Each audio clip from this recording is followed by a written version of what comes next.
Maria Silvia de Carvalho Franco.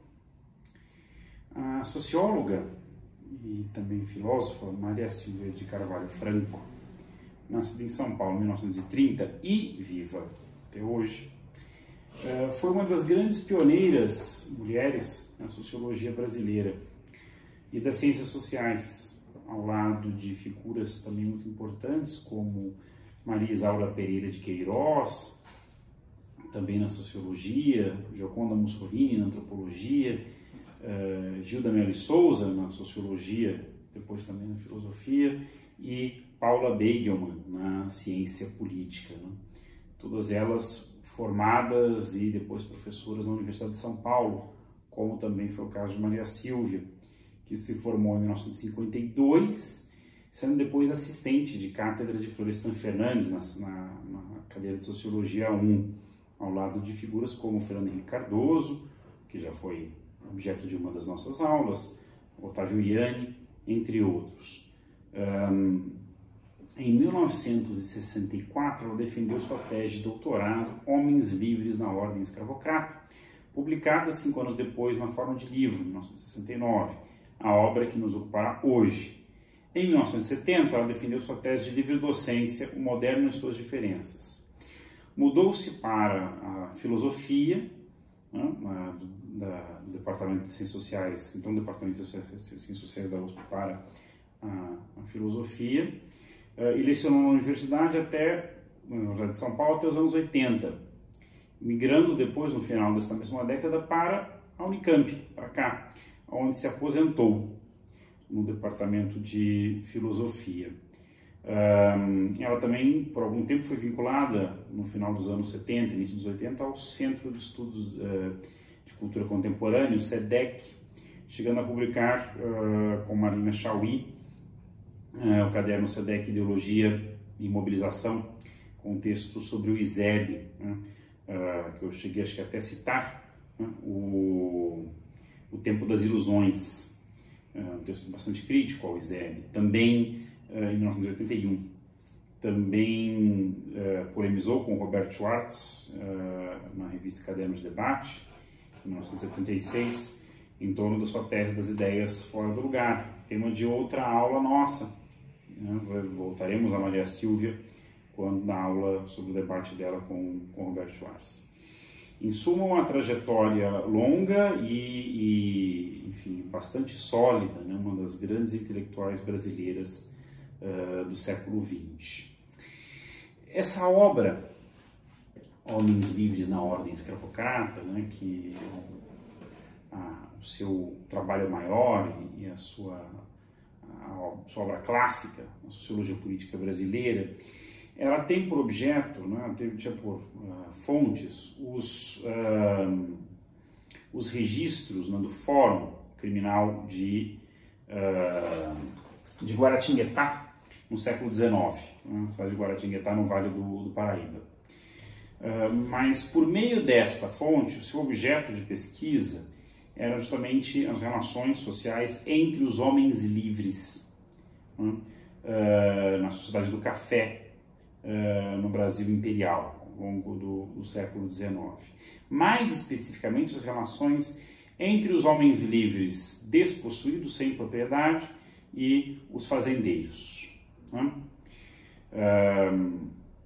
E esse trabalho se inseria, né, nos marcos, digamos, de todo um projeto intelectual desenvolvido por Florestan Fernandes, a partir da cadeira de Sociologia 1, para pensar os impasses do desenvolvimento e da modernidade no Brasil.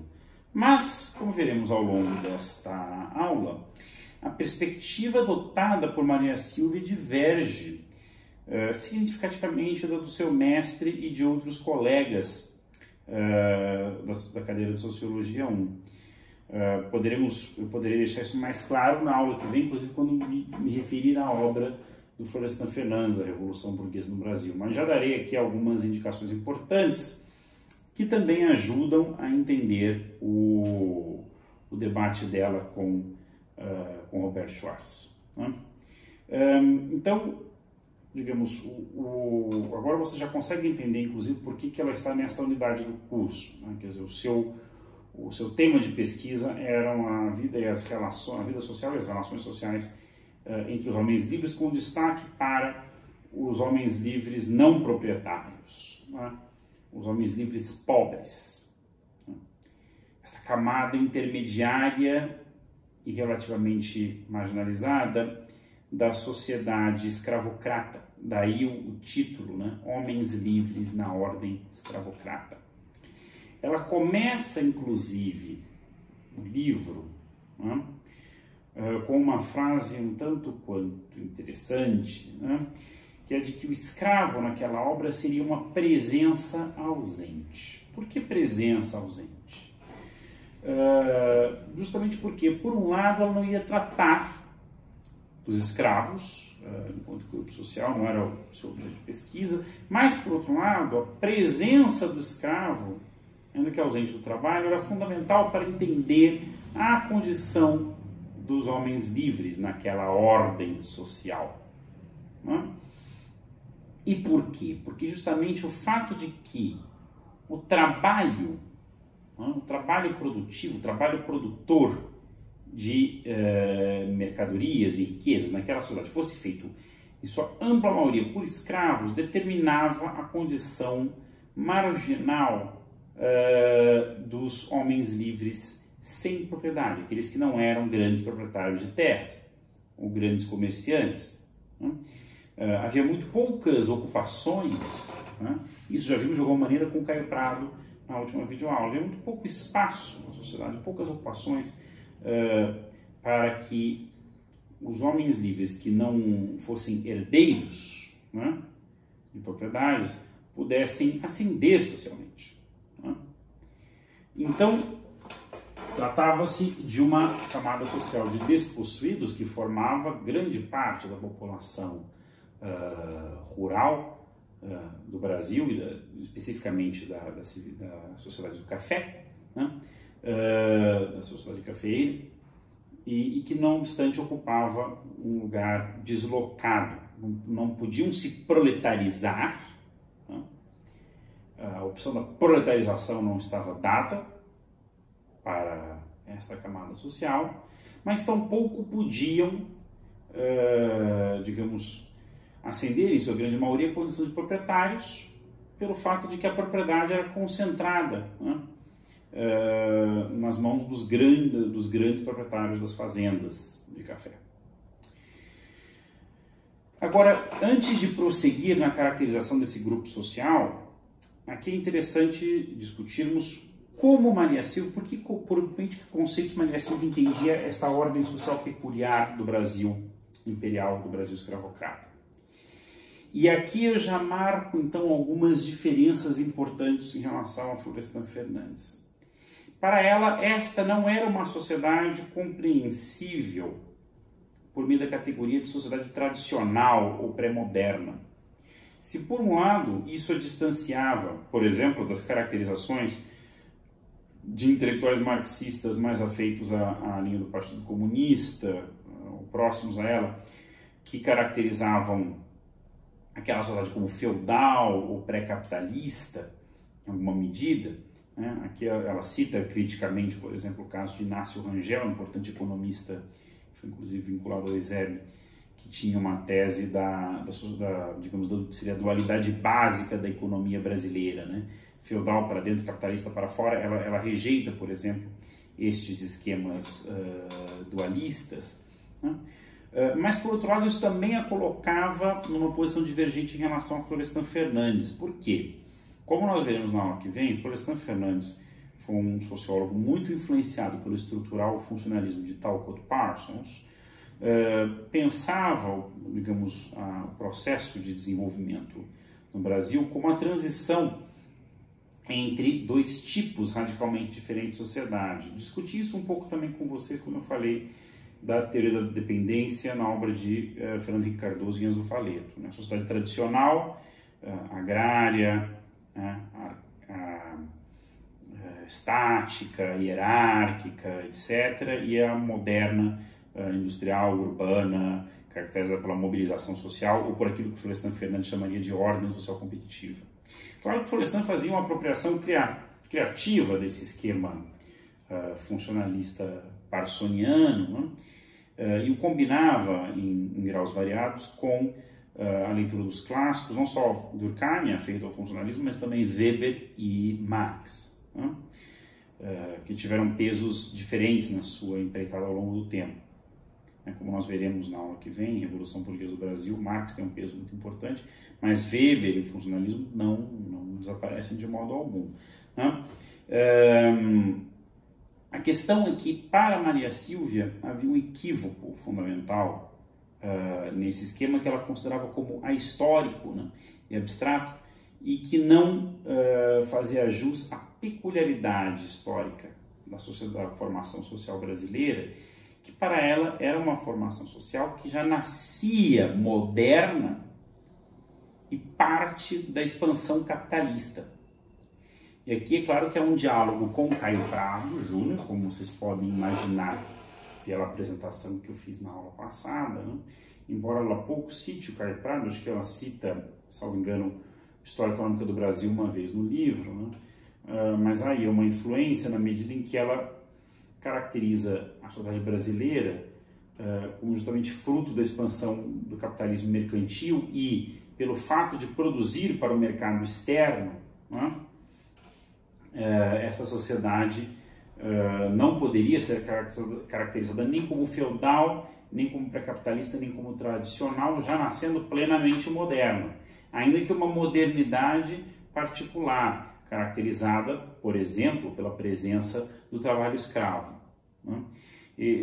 Esta é uma discussão teórica que ela vai desenvolver mais a fundo em sua tese Moderno e suas diferenças, e que também impactará um pouco a crítica que ela faz à ideia a noção de ideias, a categoria de ideias fora do lugar do Schwartz.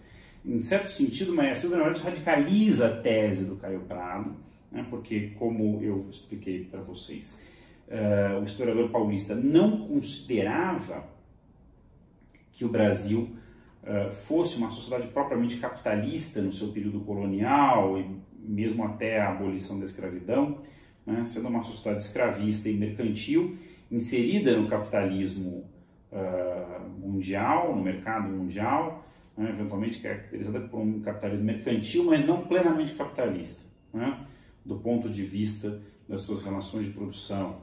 Né. Ela já vai mais longe na mesma linha e caracteriza a sociedade brasileira, escravocrata, período imperial, como uma sociedade propriamente capitalista, justamente por conta do caráter mercantil da produção orientada para o lucro, né? E para a acumulação. Nesse sentido, a sua perspectiva acerca do capitalismo é também bastante influenciada por Weber, né? Weber aqui é uma influência muito importante no pensamento da Maria Sílvia. E vale a pena destacar, né, para além do uso da categoria de capitalismo como sendo orientada, digamos, pela circulação e pela realização de lucro no mercado, né, própria da abordagem weberiana, como vocês conhecem, cabe salientar também a especificidade da leitura que Maria Sílvia fazia de Weber. Em O Moderno e Suas Diferenças, ela faz uma crítica bastante incisiva ao modo como Parsons tratava as categorias weberianas, os tipos ideais weberianos. Para ela, Parsons, ao apropriar-se dos tipos ideais weberianos em um arcabouço estrutural funcionalista, deshistoricizava estes tipos sociais, né? Os tirava do seu contexto histórico, sendo que para Weber essas eram categorias que retinham, né, uma particularidade histórica, né, uma concretude histórica. Por isso, como eu desenvolveria um pouco adiante, ela não considerava, ao contrário de Florestan Fernandes, que as relações sociais de dominação da sociedade brasileira escravocrata pudessem ser caracterizadas como patrimoniais ou patrimonialistas. Aqui, inclusive, a meu ver, há um problema, né, um certo equívoco, ou exagero, pelo menos na leitura que faz da sua obra o Luiz Werneck Viana, naquele texto que eu citei na aula do Faoro, né, Weber e a interpretação no Brasil, quando ele associa Maria Silvia ao que seria um patrimonialismo, uma compreensão societária do patrimonialismo ao lado de Florestan. Aqui eu acho que é uma diferença, porque ela rejeita o uso dessa categoria e propõe outra, que é o que eu vou desenvolver mais adiante, que é a de dominação pessoal, para caracterizar essas relações de dominação entre os homens livres. Então, voltando aqui, essa é uma sociedade escravocrata, mas uma sociedade plenamente moderna e inserida no capitalismo, né? E, portanto, onde as relações sociais, ao se orientarem para a produção de mercadorias para a realização de lucros no mercado externo, são plenamente modernas e capitalistas. Agora, justamente, não se trata da mesma modernidade, ainda que vinculada a ela, da modernidade burguesa dos países centrais. E justamente isso é fundamental, né? A modernidade burguesa nos países europeus, por exemplo, que naquele momento se industrializavam, encontrava seu complemento na periferia em países modernos, como o Brasil, mas nos quais a modernidade capitalista se apoiava em algo supostamente arcaico, né? Como a escravidão, né? Ou seja, a ausência aqui do trabalho assalariado, mas isso não fazia dessa sociedade, como eu já discuti, uma sociedade tradicional. Qual é a consequência disso? A consequência disso é que justamente o avanço do capitalismo e da modernidade não significa necessariamente um patamar mais progressista, né? Do ponto de vista dos valores da modernidade. A modernidade, o moderno não significa necessariamente algo mais progressista de um ponto de vista emancipatório, etc. Né? Mas deixemos esse ponto quando formos tratar o Roberto Schwartz. Voltando então aos homens livres. Por que o interesse de Maria Silvia pelo tema da violência, né, que ocupa o primeiro capítulo do livro O Código do Sertão? Lembremos que justamente as suas fontes de pesquisa, as fontes primárias, eram as atas do Fórum Criminal de Guaratinguetá. Então ela analisou casos de homicídios, por exemplo, né, envolvendo os caipiras, justamente essa população livre, rural, que é tão característica da região do Vale do Paraíba, né? E como a violência perpassava o conjunto das relações sociais, as relações entre vizinhos, as relações nos mutirões de trabalho, né? As relações na venda, né? Como espaço privilegiado também além dos mutirões da sociabilidade, as relações intrafamiliares entre casais, etc. E ela associa esse uso generalizado da violência, com frequência, com consequências fatais, né, a um certo código de honra que prevalecia nesta sociedade, em que a violência era necessária para a autoafirmação da pessoa. Né? Ou seja, o indivíduo desafiado na sua honra por uma briga de bar, uma desavença em um mutirão, ou por uma cerca com um vizinho, ou por uma desavença matrimonial, né? Para provar a sua pessoa, o seu valor, precisava recorrer à violência, em muitos casos uma violência extrema que hoje nos pareceria desmentida. E por quê? Ela associa esse código de honra justamente a grande precariedade e pobreza generalizada dos meios de vida. Lembrando que os caipiras se dedicavam principalmente à agricultura de subsistência, né? E tinham meios de vida muito escassos, né? E justamente esta condição de pobreza e de marginalidade fazia com que o indivíduo precisasse se afirmar pela violência, até pela precariedade dos laços de sociabilidade, pela sua fragilidade. A violência, portanto, era um nexo social né, nos seus variados tipos, ela era um nexo social, acabou estabelecendo um vínculo social entre os indivíduos. Então, para entender isso a fundo, você já deve imaginar, ela justamente recorre a estas determinações estruturais mais amplas, né? O caipira, digamos, justamente tinha uma condição marginal, tendo-se em vista, de um lado, né, o predomínio do latifúndio, da grande propriedade, né, o termo mais adequado, da grande propriedade cafeeira, né, a plantação voltada para a produção para o mercado, trabalhada, e por outro lado o trabalho escravo, né, justamente eram esses dois polos da sociedade escravocrata que justamente tornavam exíguos os espaços sociais intermediários e remetiam o caipira à agricultura de subsistência e a outras formas marginais de vida. Ela procura discutir, apresentar alguns dos tipos sociais, né? E ela apresenta três principais, né? Os vendeiros, os tropeiros e os agregados. Né? Os tropeiros, justamente, e os vendeiros eram responsáveis pelas formas de comércio próprias à sociedade rural no interior de São Paulo. Né? De um lado, os tropeiros com o transporte de longa distância, né? Em geral no lombo de moares.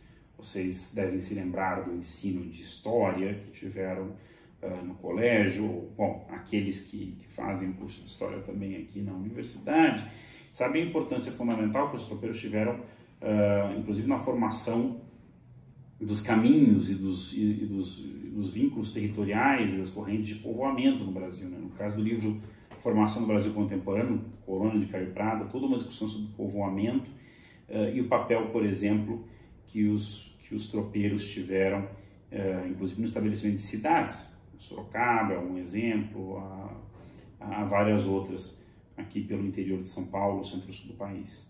Né?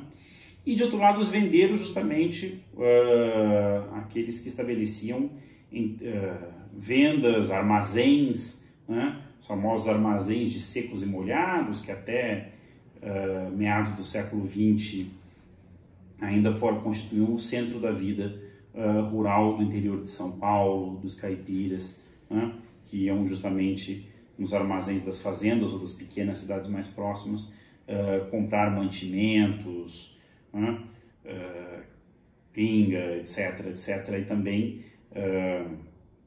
justamente se abastecer, e que eram abastecidos também, né, pelos tropeiros ou, enfim, pelas populações locais.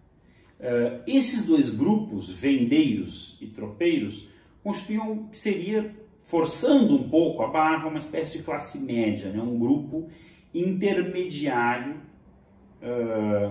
na sociedade escravocrata do Vale do Paraíba, e que inclusive eram quase as únicas portas de ascensão social para os homens livres sem propriedades. Alguns deles conseguiam prosperar e até acumular alguma riqueza, aproximando-se do universo dos cafeicultores, né? Inclusive conseguindo, digamos, colocar-se não exatamente em pé de igualdade, né, mas em posição de desafiá-los ou se impor a eles em alguma medida em relações de tipo contratual, etc. Né? Depois eu vou discutir o problema das relações contratuais e da dominação pessoal. Mas a grande maioria dos homens livres pobres, justamente, viviam sob a terceira condição, a condição de agregados. Né? Aqueles agricultores sem propriedades que viviam às margens das grandes fazendas, arrendando, eventualmente, porções de terra, né? Ou vivendo, digamos, à sombra do poder dos fazendeiros, dedicando-se à agricultura de subsistência e este é um ponto fundamental, devendo favores, né, ao proprietário que os protegia. Favores que podiam ser pagos das mais variadas maneiras, inclusive por meio do exercício da violência contra desafetos do proprietário, né? Então, o emprego de agregados e camaradas, por exemplo, no exercício privado da violência, como forma de retribuição, etc. O favor aqui é um termo fundamental, um termo-chave elevado à condição de conceito, e conceito que define justamente, aqui entra num ponto central, que é o das relações que eram estabelecidas entre os homens livres, que ela caracteriza como relações de dominação pessoal e não patrimonial, né? E por que não? Já adiantei a crítica que ela fazia ao uso ahistórico e abstrato dos tipos ideais weberianos.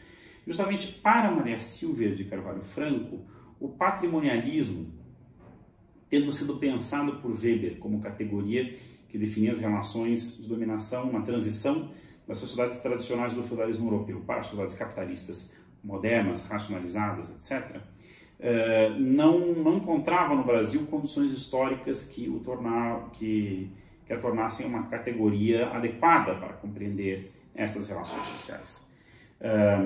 Não era porque justamente não se formaram no Brasil estamentos, né? Estamentos sociais bem definidos, né? Justamente pela ausência de relações feudais ou pré-capitalistas, etc., né? Isso é bastante interessante, porque se formos olhar, por exemplo, aqui faço um parênteses, né, para sociedades como as andinas, por exemplo, aqui na América do Sul, onde o campesinato indígena estabelece, né, com os latifundiários relações de tipo senhorial, podemos ver formações estamentais mais claramente cristalizadas, né? Não era o caso no Brasil do século XIX. É claro que os escravos, né, tinham para com os fazendeiros relações de dominação cristalizadas, né, como diria o Florestan Fernandes, sob a forma da casta, que não é também bem um conceito que ela utilizaria. Mas no caso das relações entre os homens livres, né, estas relações de dominação partiam do pressuposto de uma igualdade entre pessoas, mas não a igualdade racional, legal, para usar a terminologia weberiana, que existem entre as classes na sociedade capitalista, industrial, racionalizada, urbana, etc., né? A racionalidade contratual das relações entre compradores e vendedores da força de trabalho, para usar a linguagem de Marx. Tratava-se de uma relação entre pessoas estabelecidas por meio do compadrio, por meio das relações de apadrinhamento, né? O famoso termo compadre, né, tão usual na linguagem dos caipiras do interior de São Paulo e do Brasil de maneira geral. Era por meio dessas relações que os homens livres despossuídos eram apadrinhados, protegidos pelos grandes fazendeiros, né? As relações que passavam justamente pela instituição do batismo, né? Que sacralizava uma relação entre pessoas, o batismo dos filhos, né? Do agregado. Por meio delas, o fazendeiro e o agregado se reconheciam mutuamente como pessoas na relação de compadrio e passava a estabelecer um vínculo de favor, de prestações recíprocas. A questão é que essas prestações, evidentemente, eram assimétricas, não só pela desigualdade de condições econômicas, prestígio social, poder político, mas porque, ao contrário dos agregados, que só dominavam o código social próprio às relações de favor, os grandes fazendeiros dominavam outro código, o código mercantil, o código do mercado, das relações capitalistas, da contabilidade, do lucro, do interesse. E, ao manejar esses dois códigos, evidentemente tinham uma vantagem sobre os seus agregados, podendo muitas vezes antepor ao favor e ao respeito ao juramento sagrado os seus interesses mercantis. Por exemplo, desalojando, né, os agregados para a expansão das lavouras e, nesse sentido, descumprindo, né, as relações de favor. Então, elas eram profundamente assimétricas. O problema é que essas relações de dominação pessoal estabelecidas pelo favor não só impediam a cristalização de estamentos, mas, ao impedir a cristalização de estamentos, impediam com que o agregado, o homem livre sem propriedade, tivesse consciência de si mesmo como parte de uma categoria social distinta, claramente distinta e oposta à dos seus, a dos fazendeiros, né? E, nesse sentido, quando as expectativas derivadas do favor eram frustradas pelo código mercantil, né, muitas vezes o agregado irrompia em violência, né? Os casos, por exemplo, em que agregados assassinavam, né, os fazendeiros, o que era alguns casos que ela levanta, por exemplo, no Fórum de Guaratinguetá, no século XIX. Né? O que é interessante marcar, então, é que justamente esta era uma relação de dominação muito difícil de ser quebrada, né? Ao não ser nem uma relação de classe, de tipo contratual, nem uma relação estamental de tipo patrimonial, a dominação pessoal estabelecida pelo favor fazia com que os dominados sofressem a dominação sem a plena consciência dessa dominação, né? Ao pensar as suas relações como relações entre pessoas que se devem favores, etc., supostamente equalizadas, né? Não por critérios racionais legais ou formais, mas pelo vínculo sagrado das relações de apadrinhamento, etc. Isso ajuda talvez a entender, né, pensando a tese da Maria Silvia num escopo mais amplo, né, o caráter, digamos, o controle histórico que os grandes proprietários de terra conseguem ter sobre grande parte das populações pobres do Brasil rural. A dificuldade da formação, por exemplo, de um campesinato e de uma consciência política camponesa oposta aos latifundiários, como encontramos, por exemplo, nos países andinos, Peru e Bolívia, ou no México, na Revolução Mexicana, etc., etc. Sem também a formação de um proletariado rural, a não ser muito mais tardiamente. Isso dá bastante o que pensar, né? O que é interessante ela procura mostrar é que estas relações de favor também penetram o âmbito do Estado. É que ela volta ao tema da pobreza generalizada do início do período pós-independência do Brasil imperial, na qual o Estado tinha muito poucos recursos para fazer valer o seu poder neste amplo território, né, que era e é o Brasil, né? E nesse sentido precisava contar com os recursos privados das elites sociais, sobretudo dos grandes proprietários de terra, que, no mais das vezes, assumiam os cargos públicos, como, por exemplo, os de juiz de paz, né? Ou os assentos de vereadores nas câmaras municipais, as prefeituras, né? Etc. E justamente os detentores dos cargos públicos acabavam tendo que mobilizar recursos próprios para impor o seu poder, né, à plebe local, né? Então é muito interessante como, digamos aqui, ela pensa em termos weberianos, mas procura mostrar, olha, este Estado aqui não é nem um Estado patrimonial, né, mas também não é um Estado racional legal moderno capaz de impor, né, o monopólio dos meios de coerção de maneira uniforme por meio de uma dominação burocrática. Qual é essa dominação? Ela é uma dominação que, digamos, assim como no caso do patrimonialismo, estabelece uma fronteira de distinção, né, entre a esfera privada e a esfera pública. Né, porque ao mobilizar seus recursos privados, sua fortuna pessoal, etc., para exercício dos cargos, os seus detentores acabavam se apropriando desses cargos, né, vendendo-os ou inclusive deixando-os como herança. Só que ao contrário do patrimonialismo, não há aqui a cristalização, como eu já discuti em diferentes momentos dessa exposição, de relações propriamente patrimoniais. Né?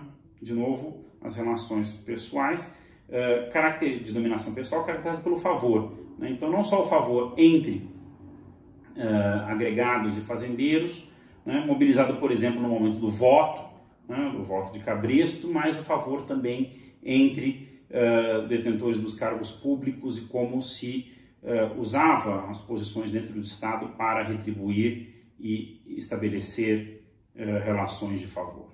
Né? O livro termina com um diagnóstico sobre a decadência dos senhores do café, porque embora dominassem os dois códigos, né, no fundo os grandes proprietários não dominavam plenamente o código mercantil próprio das relações capitalistas, né, das relações caracterizadas pela lógica racional legal inerente, né, às trocas capitalistas modernas, e nesse sentido acabaram entrando em decadência, né, até pelas vicissitudes da lavoura cafeeira, né, o qual era exercida de maneira muito predatória, né, e rudimentar, caindo presa das dívidas, né, que contraíam com os donos das casas comissárias, né, os grandes casas que comercializavam a produção do café no mercado exterior e que acabaram, inclusive, por tomar muitas das propriedades dos seus antigos devedores. E nesse sentido, já terminando, né, ela termina o livro também já assinalando as condições que levaram à decadência dessa civilização do café, como dizia o subtítulo da sua tese de doutorado original. Quero aqui recomendar, por fim, algumas leituras complementares, 2 artigos do professor André Botelho, da UFRJ, Sequências de uma Sociologia Política Brasileira e Teoria e História, a Crítica, de Maria Silvia Carvalho Franco. Este segundo mais propriamente dedicado à sua crítica sociológica, e o primeiro que a insere em um panorama mais amplo, no qual se inserem, por exemplo, Oliveira Viana, né, que ela não cita, até porque em meios progressistas não era de bom tom, por exemplo, citar Oliveira Viana no pleno regime militar, mas, se vocês se lembrarem da aula que eu dei sobre Oliveira Viana, há muitas aproximações entre o diagnóstico que ela faz sobre as condições dos homens livres sem propriedade e os diagnósticos que Oliveira Viana faz sobre, né, a plebe rural, né, e o insolidarismo, né, a precariedade dos vínculos sociais, o que também aproxima da ideia de setor inorgânico que encontramos no Caio Prado em Formação no Brasil Contemporâneo. Na próxima aula veremos justamente um outro lado dessa discussão, que é o diagnóstico de Florestan Fernandes, seu mestre, mas numa obra posterior, Revolução Burguesa no Brasil, sobre os caminhos e descaminhos da modernidade burguesa no Brasil.